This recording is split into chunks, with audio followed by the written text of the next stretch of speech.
Burlington Sock Puppets entering this game, one of the best teams in the Appy League, and Burlington does pretty much everything really, really well. The Sock Puppets have one of the league's best pitching staffs, they have the league's best defense, and they have a top 3 offense as well. The Flyboys lacking a little bit in comparison on the mound and in the field, but with just as much offensive firepower. So this should be a very fun series here at Pioneer Park. Flyboys pitching coach Jared Morton making an early visit to the mound. Bases loaded here for Preston Youcher. 0-2 on Youcher. Here's the pitch from Kennedy. Youcher takes strike 3. 92 miles an hour right down Broadway for the second out of the inning. Here's the first pitch from Kennedy. Shelley hits a high fly ball to center field. Micah Jordan sprinting back into the gap, makes the catch just shy of the warning track, and that's the inning. Jake Kennedy strands the bases loaded in the top of the first. Crowd is filling out quite well here at Pioneer Park. Seems to be a bit more of a buzz in the air tonight. Here's the 2-1. Inch hits a high bouncer to the left side. A leaping backhand from Fernandez. The throw from foul territory is in time to get Tyler Inch. That's a great play by Fernandez. Here's the pitch. The runner goes. The pitch is high. Throw from Jackson is a good one. The tag is in time to get him. Zach Jackson is thrown out trying to take second base. Dylan Jackson to Jace Patton score that one 2-4. And the leadoff walk is erased on one pitch. And here's the pitch. Antigua hits a line drive down the left field side. This ball will get all the way to the wall. Smith is going to score from second. Jennings hustling into third. He stops there. And Ariel Antigua gets Burlington on the board. It's 1-0 Sock Puppets here in the top of the second. Here's the 0-1. Fernandez hits a high fly ball to deep left field. Wallace hustling back at the wall, and that ball is off the wall. Both runs will score standing up. Orlando Fernandez extends Burlington's lead. It's a 2-out, 2-run double, and the Sock Puppets lead 3-0 in the second. Schaefer is set. Here's the pitch. Wallace hits a high chopper over the mound. Youcher charges, tries to tag the runner. He loses the ball. It ends up in center field, and everybody's safe. Cameron Kim crosses home plate. The Flyboys are on the board. It's 3-1. Hitters count for Adams. A look at second, and here's the pitch. Adams hits a high fly ball to deep right center field. This ball is headed toward the gap. Back at the wall. That ball is down. Onto the warning track it goes. Jace Patton's going to score from second. The throw to the plate is way late, and it's an RBI double for TJ Adams. 2-0. Schaefer comes back. Jordan hits a breaking ball on the ground to short. Antigua charges the throw to third, and he is out at third base. The run scores, and we're tied at 3 as Wallace trots home. Here's the 0-2. Inch hits a hard ground ball to the right side. It's off Youcher's glove into right field. Jordan hustling home from second base, and the Flyboys catch a break against the best defensive team in the league. Greenville now leads 4-3 in the second. Inge at first has a good lead. Here's the pitch. McNaughton hits a line drive. This is ticketed for the gap. One run is going to score. Inge hustling to third base. He gets the stop sign. McNaughton slides into second with an RBI double. And the Flyboys now lead 5-3. McNaughton attacked the first pitch he saw. And after a hitless night yesterday, he delivers his 39th RBI of the season. That's second among all Appy League hitters. Here's the pitch. Shelley hits it on the ground to third base and foul. Burlington's dugout's not happy about that either. I don't think they're going to be paying for Brandon Wells' dinner anytime soon. Wells is the home plate umpire, and he's made a couple of calls that Burlington clearly is not very pleased with. Unfortunately for the Sock Puppets, their opinion does not matter. Now, we have seen one ejection in a Flyboys game this season. It was when the Flyboys visited Pulaski. That was about 3 weeks ago now. The Sock Puppets looking for that big swing of the bat. They had a couple last inning. A 2-run double from Orlando Fernandez and then an RBI double from Ariel Antigua gave them a 3-0 lead. Greenville responded, sending 10 to the plate and scoring 5 times in the bottom of that second inning. Kennedy from the windup. Here's the first pitch to Smith. Swinging a high chopper to the left side. Inge whiffs on the backhand attempt, and that ball's into left field. 2 runs are going to score as Tyler Inge fans on it. And Avery Smith puts the ball in play. Good things happen when you do. We are tied at 5 here in the third inning. But it's an RBI single for Chance Jennings. And Burlington has retaken the lead. It's now 6-5. It's an RBI double for Dom Krapinski. And it's now 8-5 Burlington here in the top of the third. Egan is set at the letters. Here's the 1-0. Youcher drives one to straightaway center. Jordan sprinting back again, still going back. This ball is past him. It's off the wall. Fernandez is going to score all the way from first. Tyler Inge's relay throw is in vain. Fernandez crosses the plate standing up. And it's a 2-out RBI double for Preston Youcher. And Burlington into double figures already. It's 10-5 here in the top of the third. So if the Flyboys were to fall and that result were to hold, then nobody would lose or gain any ground. Wallace takes strike 3. Fastball at the knees, and Schaefer delivers his second 1-2-3 inning. Flyboys trailing Burlington 10-5. That's one thing I've noticed with Burlington hitters is that they are very patient. Seems like every other hitter has had a 2-2 count or a full count. Couple looks at second, and Egan delivers. Here's a line drive toward right center field. Jordan sprinting over is going to have to turn and head for the wall. Jackson jogs into third. Now he gets the wave around. Inge gets the throw into second base and cannot tag out Smith. Jogging across home, standing up is Zach Jackson. Burlington adds another. It's 11-5 in the fourth. Here's the 3-2 pitch. Hare hits a high fly ball to center field. Chancellor Jennings back toward the wall, still going back, and that ball one-hops the wall. TJ Adams will score from second base. Reed Hare sprinting into third. He's got an RBI triple, and the Flyboys get one back. It's now 12-6 here in the bottom of the fourth. Mid-80s offering from the left side. Here's the 1-2. Wallace hits a soft liner to second. Leaping catch made by Youcher, and he flips to second to double off Patton and end the inning. That pitch looked like it was headed toward the right center field gap. Preston Youcher hung in the air for about 2 seconds, made the catch, and then while falling back down, made an underhand flip to second, and Jace Patton couldn't get back in time. Flyboys had 2 on with nobody out and could not score. On to the 6th, Burlington leads 12-7 on the Flyboys Baseball Network. Burlington and the Flyboys both favor the long ball. Here's the 1-1. Merriweather hits a line drive toward the left center field gap. This is a long run for everybody, and nobody's going to get there. This is going to clear the bases. At least it looks that way. The relay to the plate is not made. And indeed, it is a 3-run double for DJ Merriweather. 15-7 Burlington in the 6th. Here's the pitch to Hare. Swinging a ground ball towards second. Youcher is up with it, and it's a 1-2-3 6th inning for Hector Noriega. 3-0 to Patton. Fastball that misses outside, and the bases are loaded with one away for Dylan Jackson. The fortunate thing here for Noriega is that Dylan Jackson has not reached base yet. He is the only batter in this game for either team who has not reached. Here's the 0-2. Jackson pokes it down the first base line. Fair. That's a fair ball down the line. 1 run scores. 2 runs score. Here comes Jace Patton. The wave around is on. The relay to the plate is late. And it's a 3-run double for Dylan Jackson.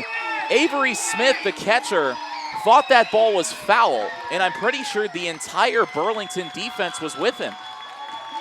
Burlington manager Anthony Essen coming out of the third base dugout. I thought that ball was foul. Now, when the Flyboys played Burlington last weekend, there was something very similar that happened with Burlington at the plate. A ball that looked like it was fair was ruled foul. Now here, Jackson maybe catches a break. Anthony Essen has just been thrown out of the game for arguing with Brandon Wells.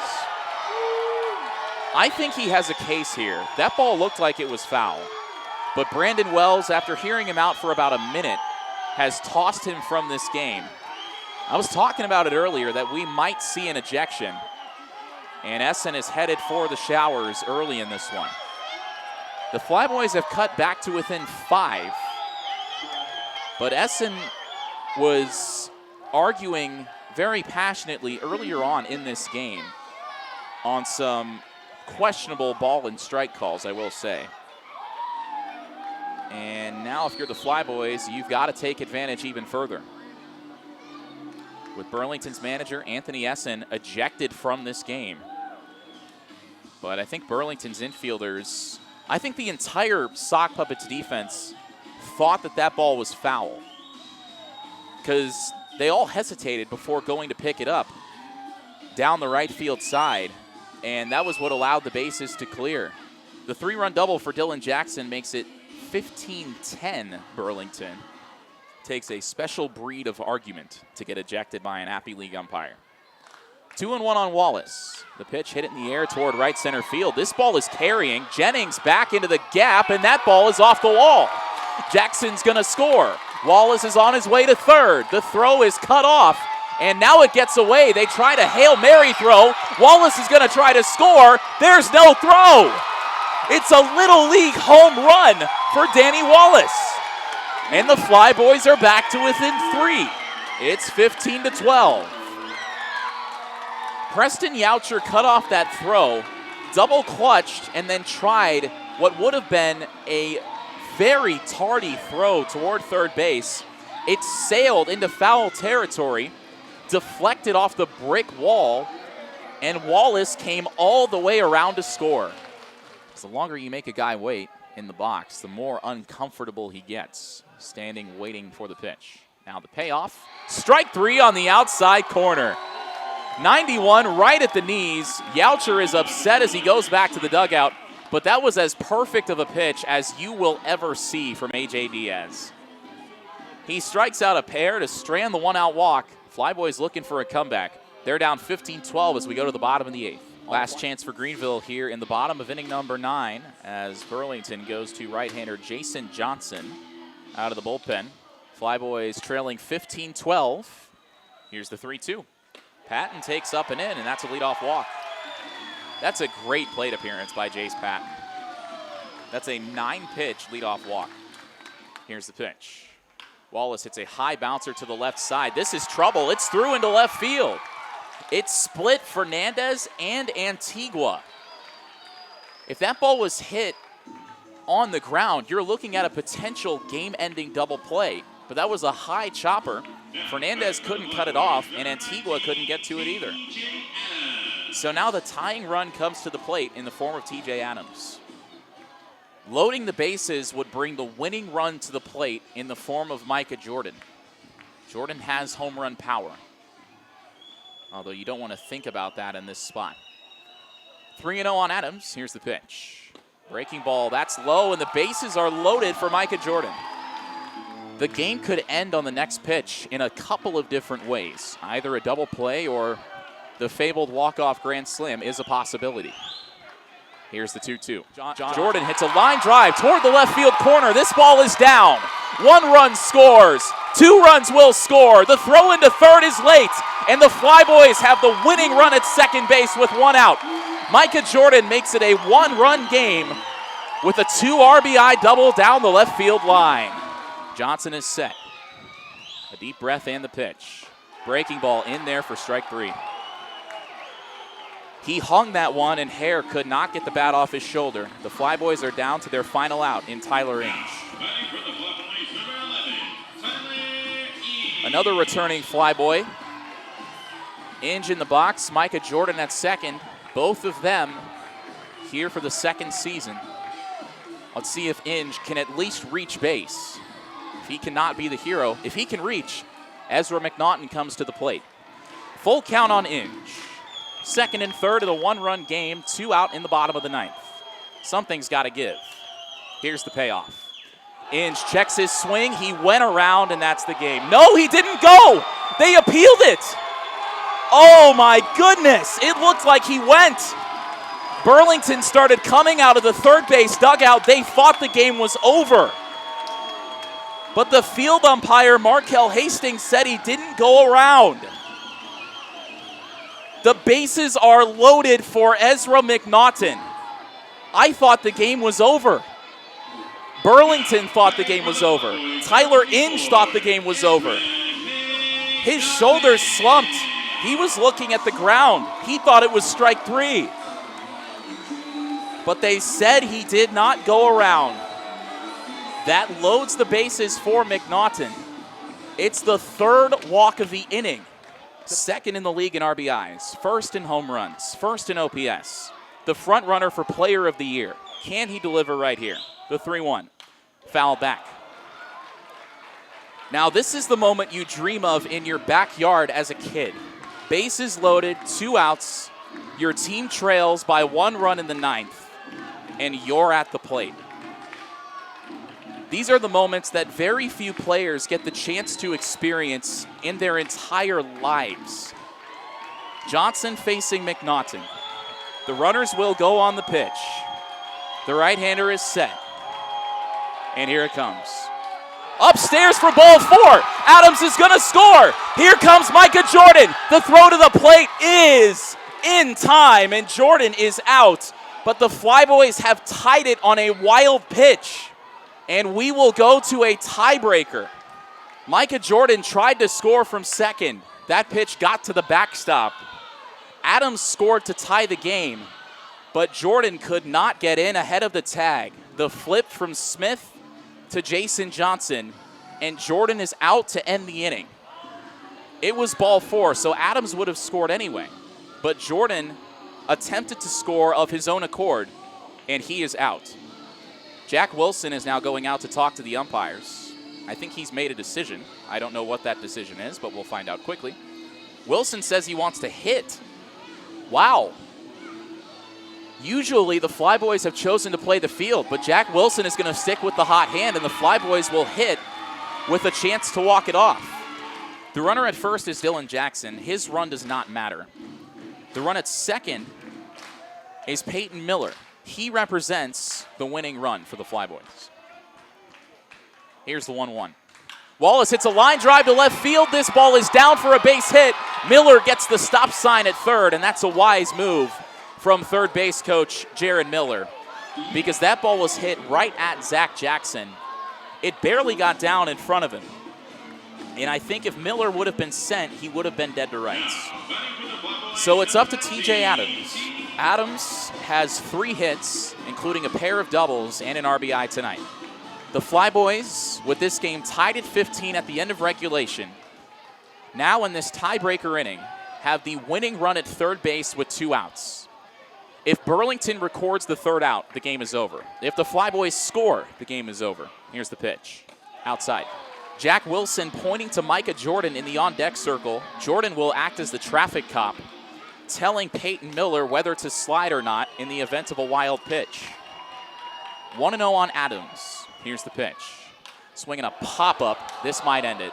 Foul territory on the first base side. DJ Merriweather is there, and that's it. He makes the catch, and the game is over.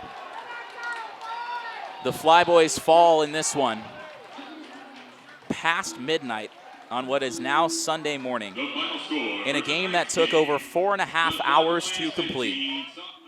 Greenville could not come through in the tiebreaker inning. The Flyboys tied it with 2 outs in the bottom of the 9th, but could not score the winning run when all the cards were on the table. TJ Adams pops out in foul territory, and that's it. By all accounts, the single craziest game I have ever witnessed. Mostly because I was asleep when the Cubs won Game 7 of the 2016 World Series. The Flyboys fall in this game, 15-15 at the end of regulation. The Flyboys elected to play the field, the Flyboys usually elect to play the field. Instead tonight, they decided to try their hand at hitting in the tiebreaker inning and stranded the winning run on third base. Burlington blew a 7-run lead, but Jason Johnson, in one of the toughest situations I'm sure he's ever experienced on the mound in his life, retired TJ Adams to win the game for Burlington.